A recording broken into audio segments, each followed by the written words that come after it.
Hello, everyone, and welcome to Changing the Conversation. I'm your host, Dr. Ashley Stewart, the director of the Center for Health Equity at C4 Innovations.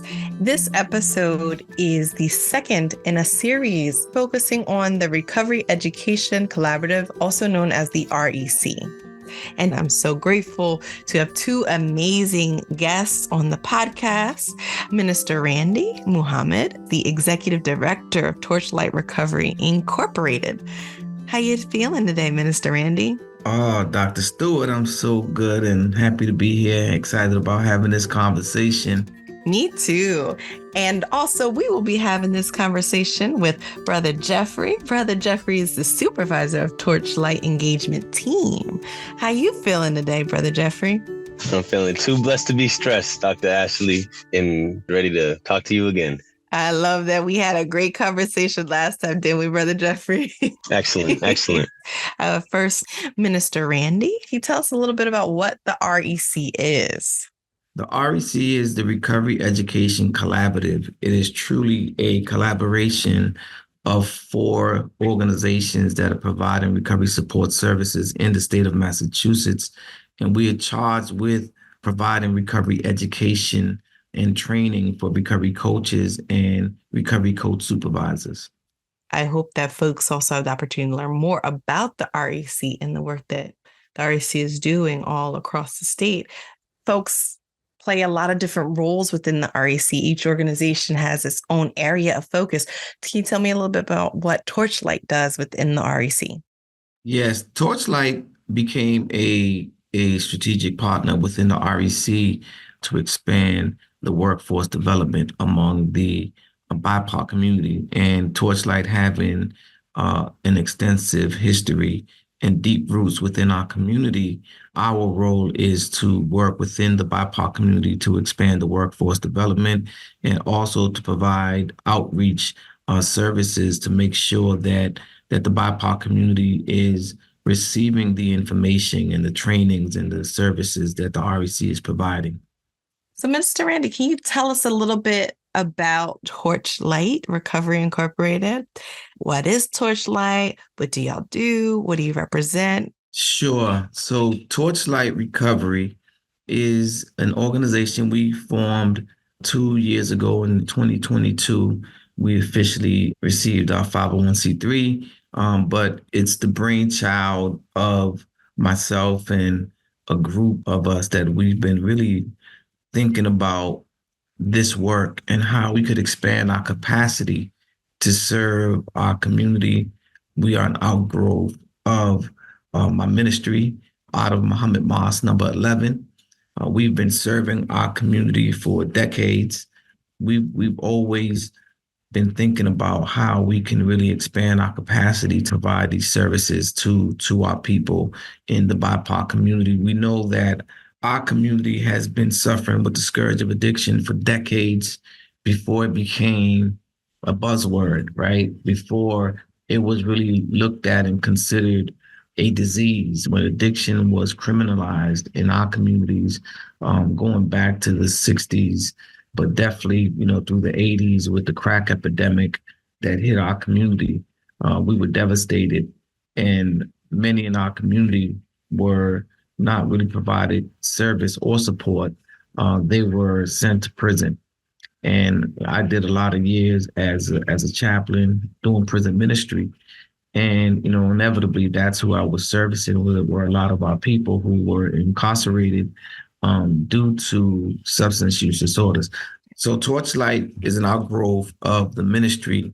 We decided to come together to really organize and to be able to serve our people, not only in the prisons, but, we wanted to really engage in doing some preventative work and really providing them services to our people on the street, trying to prevent them from going into prison and really, helping them as they're dealing with addiction. So, so that's Torchlight. We provide services. We have an outreach engagement team that's doing a lot of great work in the Nubian Square neighborhood in Roxbury. We also provide prison ministry And I'm excited that we are now opening up a recovery support center in Grove Hall, which is located in the heart of the Black community.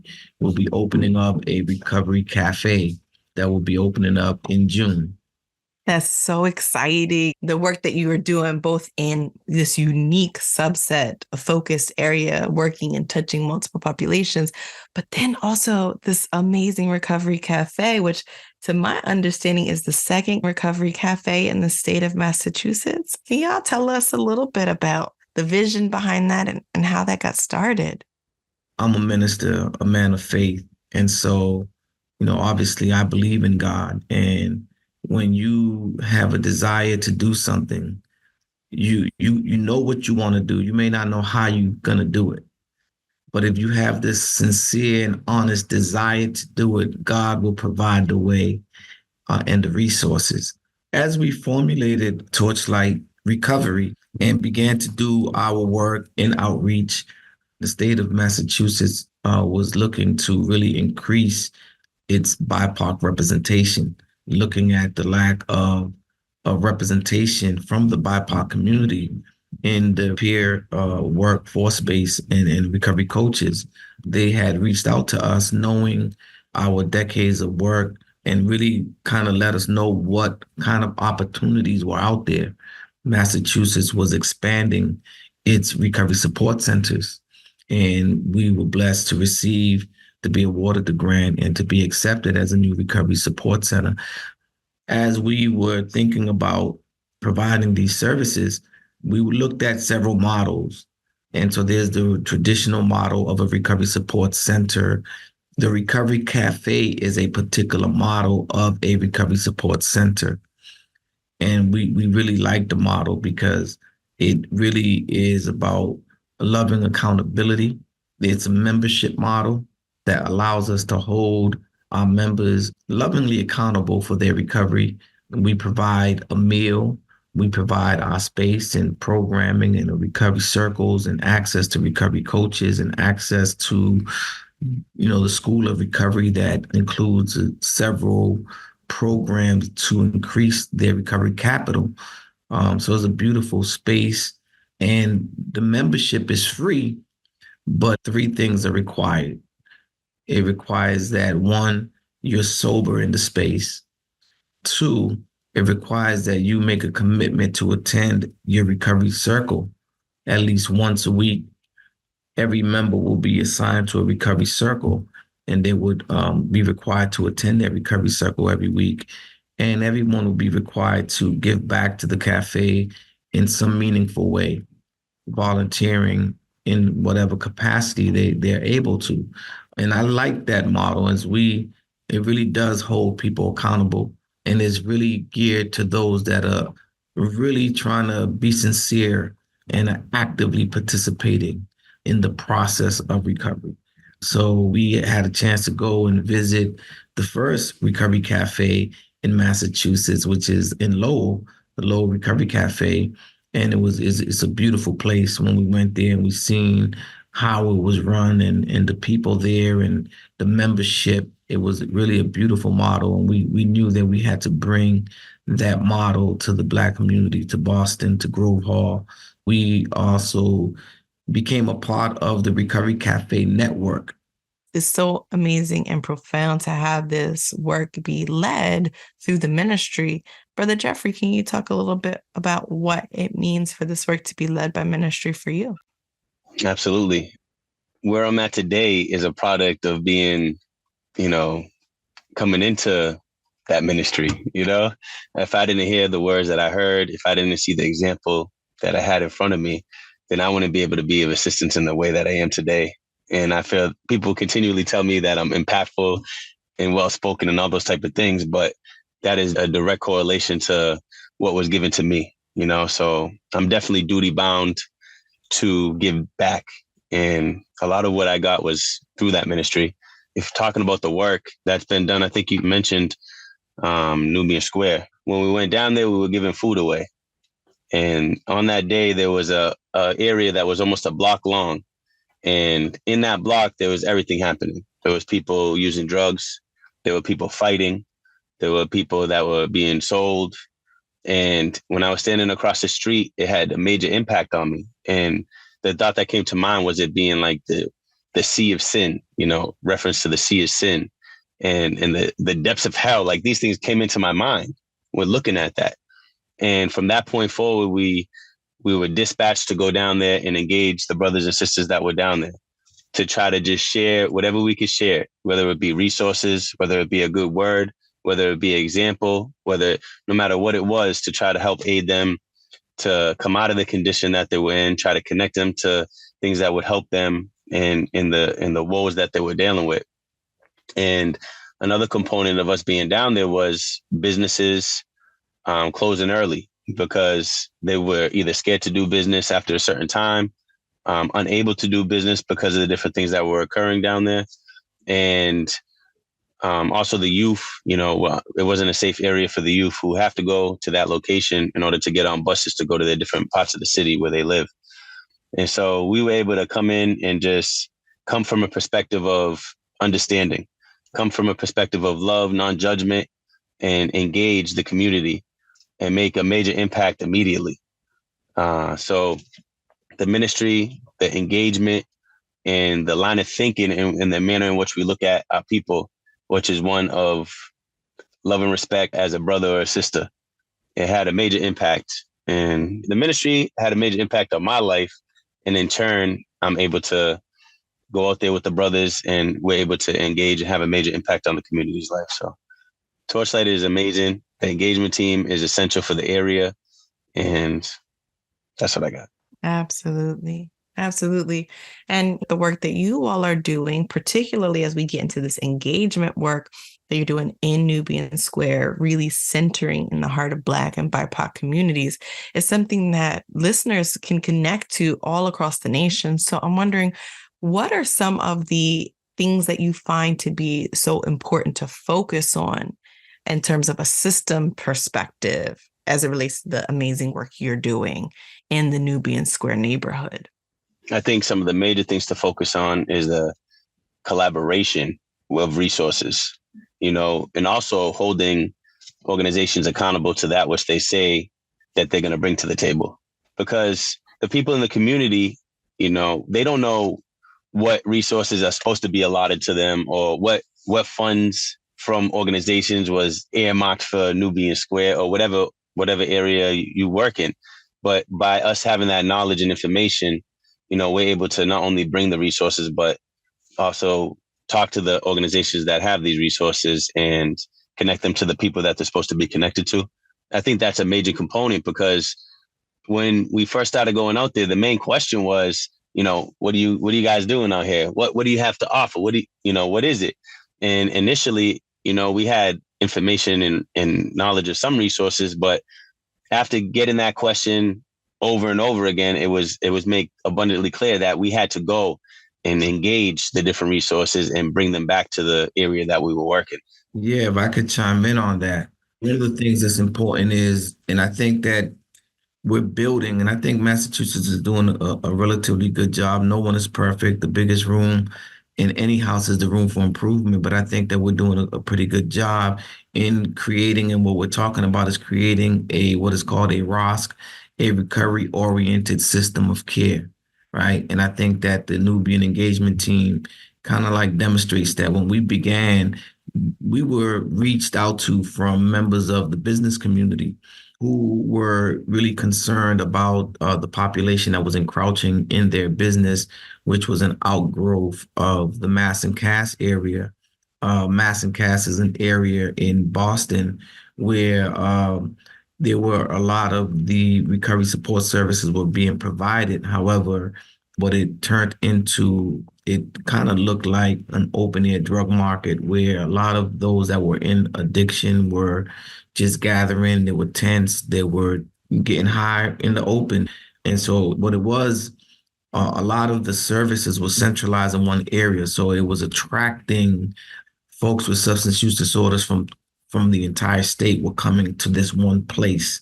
And so it was overspilling. And as it continued to grow, it was encroaching into neighborhoods and community where those who were struggling with addiction were out there creating the environment that Brother Jeffrey just talked about. They had reached out to us, the brothers from the mosque, Muhammad Mosque number 11, almost as a security force where they wanted us to go down there and kind of clean it up.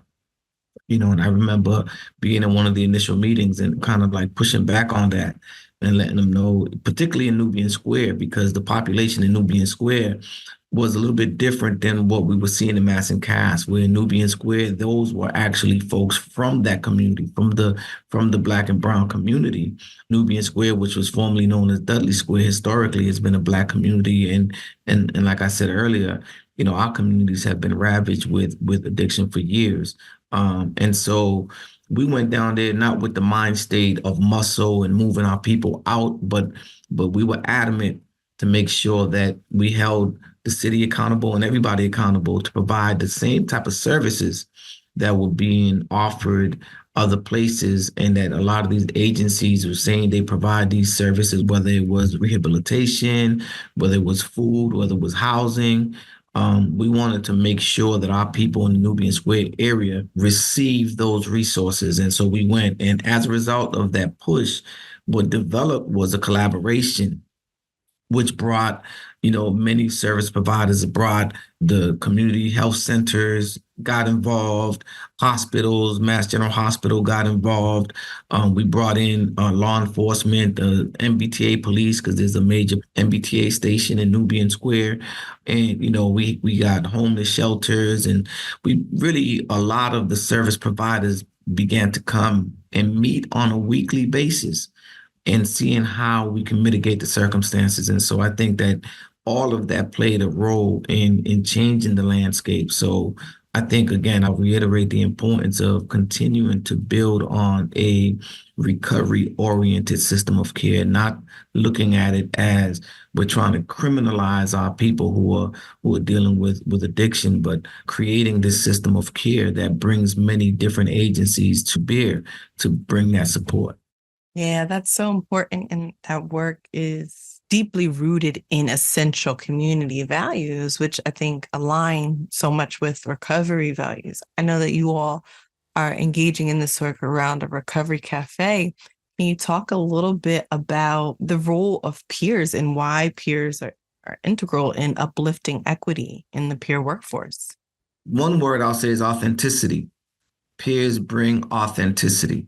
Right. And in truth, that's what started my journey in the ministry when I was a young man coming into the Nation of Islam.